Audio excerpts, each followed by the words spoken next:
பாக்யோட வீட்டில் காட்டுறாங்க. ஈஸ்வர் வந்து கோபி பார்க்கறதுக்காக ஹாஸ்பிட்டலுக்கு நீ ஏன் வரல அப்படின்னு சொல்லிட்டு பாக்யாவை திட்டிட்டு இருக்காங்க. அதுக்கு உடனே பாக்யா வந்துட்டு அவரோட உயிருக்கு ஆபத்து அப்படின்னு சொல்லிட்டு எனக்கு ஃபோன் பண்ணாரு. அதனால தான் வந்து நான் போய் காப்பாற்றி அவரை ஹாஸ்பிட்டலில் சேர்த்தேன். அதோட என்னோட கடமை முடிஞ்சிருச்சு. அந்த இடத்துல அவர் இல்லை, எனக்கு தெரிஞ்ச யாராவது இருந்தால் கூட அவங்க எனக்கு ஃபோன் பண்ணியிருந்தா நான் அவங்கள போய் காப்பாற்றிருப்பேன். அதோட என்னோட வேலை முடிஞ்சிருச்சு. இதுக்காக எதுக்கு நீங்கள் எதுக்கு பேசிட்டு இருக்கீங்க? நான் அவரை வந்து பார்க்கணுங்கிற எந்த அவசியமும் கிடையாது. இனி வந்து நான் அவரை பார்க்கறதுக்காக ஹாஸ்பிட்டலுக்கு வரவே மாட்டேன் அப்படின்னு சொல்லிடுறாங்க. ஈஸ்வரி வந்துட்டு கோபி ஹாஸ்பிட்டல் இருந்து இனி இந்த வீட்டுக்கு தான் வருவான், நான் அவனை இங்கே தான் கூட்டிட்டு வருவேன் அப்படின்னு சொல்றாங்க.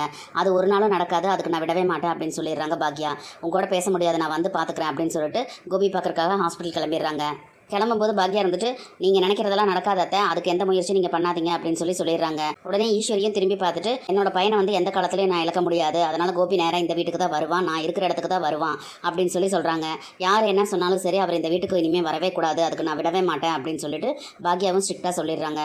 அதே தான் நானும் சொல்கிறேன், ஈஸ்வரி இந்த வீட்டுக்கு தான் வருவான் அப்படின்னு சொல்லி பிடிவாதமாக சொல்லிட்டு கிளம்பும்போது செலியனை கூப்பிட்டுட்டு ஹாஸ்பிட்டலில் வந்து கோபிக்கு செஞ்ச ட்ரீட்மெண்ட்டுக்கான செலவு எல்லாத்தையுமே வந்து நானே கொடுக்குறேன் அப்படின்னு சொல்கிறாங்க. ஆனால் செலியன் இருந்துட்டு வேண்டாம் பாட்டி, நீங்கள் எதுக்கு கொடுக்குறீங்க, அதெல்லாம் நான் பார்த்துக்கிறேன் அப்படின்னு சொல்லிடுறாரு. நான் போய் பணத்தை அரேஞ்ச் பண்ணிவிட்டு ஹாஸ்பிட்டலுக்கு வந்துடுறேன், நீங்கள் வந்து ஹாஸ்பிட்டலுக்கு வந்துருங்க பாட்டி அப்படின்னு சொல்லிட்டு செலியை வந்து வெளியே கிளம்புறாரு. அப்போ பின்னாலே போன ஜெனி இருந்துட்டு நீ எப்படி காசு கொடுப்ப, உனக்கு தான் வேலையே இல்லையா அப்படின்னு சொல்லிட்டு கேட்குறாங்க. அதான் அவருக்கு இன்சூரன்ஸ் எல்லாம் இருக்குல்ல, அது போக கொஞ்சம் பணம் தான் வேணும், அது என்னோட சேவிங்ஸில் இருக்குல்ல, அந்த பணத்தை நான் எடுத்து கொடுக்குறேன் அப்படின்னு சொல்லிட்டு செலியன் சொல்கிறாரு. அதை கேட்டோன்னா ஜெனி இருந்துட்டு அன்னைக்கு உங்கள் அம்மாவுக்கு பிரச்சனைன்னு வரும்போது நீ அந்த காசை கொடுக்கலையே, இப்போ உங்கள் அப்பாவுக்கு அப்படின்னு சொல்லி வந்த உடனே நீ உன்னோட சேவிங்ஸ்லேருந்து பணத்தை எடுக்கிற, இதெல்லாம் கரெக்டாக அப்படின்னு சொல்லிட்டு கேட்குறாங்க. அதுக்கு உடனே கோவம் வந்துட்டு செடி இருந்துட்டு இது வந்து உயிர் சம்மந்தப்பட்ட பிரச்சனை, நீ என்ன பேசுகிற சே அப்படின்னு சொல்லிட்டு போயிடுறாரு. அங்கே ஹாஸ்பிட்டலில் காட்டுறாங்க. எழில் மட்டும்தான் வந்து ரூமுக்கு வெளியே உட்காந்துட்டு இருக்காரு. அங்கே ராதிகா வராங்க. அங்கே ராதிகா பார்த்தோன்னா எழில் வந்துட்டு இங்கே யாரும் இல்லை, நீங்கள் போய் அப்பாவை பாருங்க அப்படின்னு சொல்லி உள்ள அனுப்பிடுறாங்க. சரின்னு சொல்லி ராதிகாவும் கோபி பார்க்கறதுக்காக உள்ளே போகிறாங்க. உள்ளே வர ராதிகா பார்த்தோன்னா கோபி வந்து மூஞ்சி திருப்பி படுத்துக்கிறாரு. பக்கத்தில் போய் ராதிகா இருந்துட்டு எப்படி இருக்கீங்க அப்படின்னு சொல்லி கேட்குறாங்க. கோபி வந்து பேசாமையாக தான் படுத்துட்டு இருக்காரு. கோபி உங்களை தான் எப்படி இருக்கீங்க அப்படின்னு சொல்லி கேட்குறாங்க. திரும்பி பார்த்த கோபி வந்துட்டு பிஸியா ரொம்ப அப்படின்னு சொல்லி கேட்குறாரு.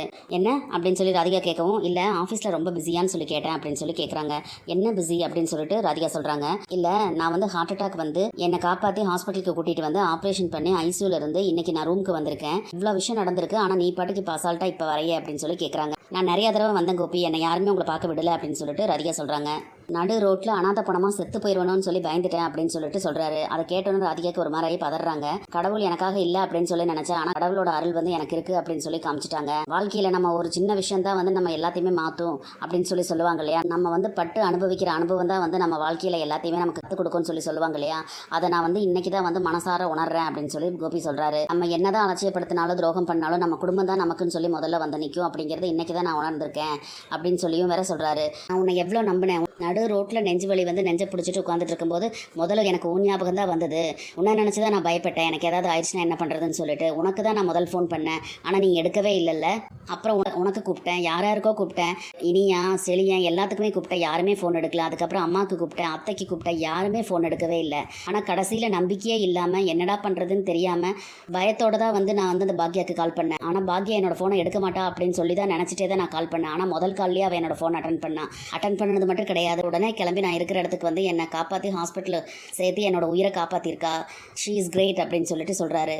பாரு இப்போ வெளியே என்னோட பசங்க எப்படி எனக்காக காத்துக்கிட்டு இருக்காங்கன்னு சொல்லிட்டு செலியாகட்டும் இனியாகட்டும் நாள் முழுக்க எனக்காக வெளியே காத்துக்கிட்டு இருக்காங்க.